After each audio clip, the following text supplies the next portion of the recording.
हुजूर आप कहते हैं तो फिर ठीक ही कहते होंगे। ये तंज है उत्तर प्रदेश सरकार की उस नाकामी की जिसे छुपाने के लिए सरकार बड़ी ही बेशर्मी के साथ अब झूठ के लिबास में लपेटकर जनता के सामने परोस रही है। ये बताने की कोशिश कर रही है कि कोरोना काल में किसी की मौत ऑक्सीजन की कमी की वजह से हुई ही नहीं है। गजब की सरकार है और गजब के उनके मुखिया सीएम योगी आदित्यनाथ हैं। अरे झूठ भी ऐसा बोलते जो लोगों के हलक के नीचे उतर जाती। आपने तो बेशर्मी की सारी हदें पार कर दी है। जिस कोरोना काल में जनता ऑक्सीजन की कमी के कारण दम तोड़ रही थी, लोग इधर उधर भाग रहे थे कि एक ऑक्सीजन सिलेंडर मिल जाए ताकि अपनों की जान बचाई जा सके। पूरी दुनिया देख रही थी, पूरी दुनिया इस दर्द को महसूस कर रही थी, लेकिन एक्टिंग का कोर्स कर सत्ता के शिखर तक पहुंचे सत्ता के मठाधीशों को लगा कि यह देश में जो कुछ भी चल रहा है वो सिर्फ एक्टिंग ही तो है। शायद इसीलिए योगी सरकार विधानसभा में बताती है कि प्रदेश में तो कोरोना काल की दूसरी लहर के दौरान किसी की भी मौत ऑक्सीजन की कमी से हुई ही नहीं है। वाह, क्या गजब का ज्ञान दिया है स्वास्थ्य मंत्री ने। दरअसल विधानसभा में एक सवाल का जवाब देते हुए प्रदेश के स्वास्थ्य मंत्री ने ऐसा झूठ बोला जिसे सुनकर शायद झूठ को भी शर्म आ जाए। उसे भी ये लगने लगे इतना तो मैं भी बदनाम नहीं हुआ जितना ये सरकार मेरा नाम लेकर हो रही है।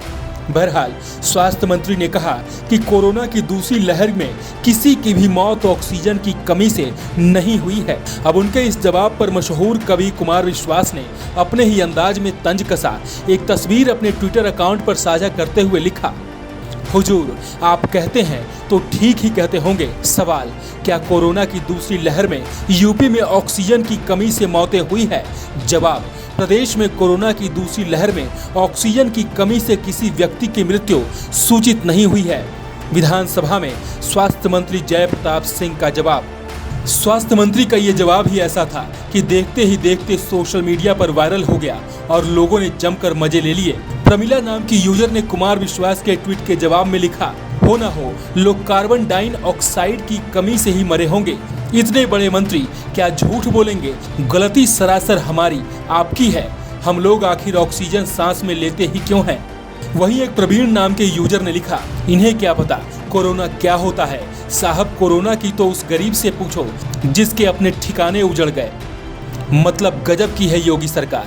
पहले तो लोगों के आंसू पोंछने की जगह उनके जख्मों पर नमक रगड़ते हैं और अगर कुछ दम बचता है तो ऐसे बयानों से ले लेते हैं। अरे जनाब, दर्द उनसे पूछिए जिन्होंने अपनों को खोया, जिनके पास अपनों के अंतिम संस्कार तक के पैसे नहीं थे, जिन्होंने आर्थिक तंगी के कारण गंगा किनारे अपनों के शवों को दफनाया है। आज तो योगी सरकार के मंत्री के बयान पर सिर्फ इतना ही कहने का मन करता है कि वाह योगी जी वाह। खैर, आपके झूठ के पाप का घड़ा भर चुका है और जल्द ही जनता इस घड़े को अपनी वोट की चोट से फोड़कर आपको सत्ता से बाहर का रास्ता दिखाएगी। तब आपको समझ में आएगा, तब आपको याद आ जाएगा कि ऑक्सीजन की कमी से कितनी मौतें हुई है।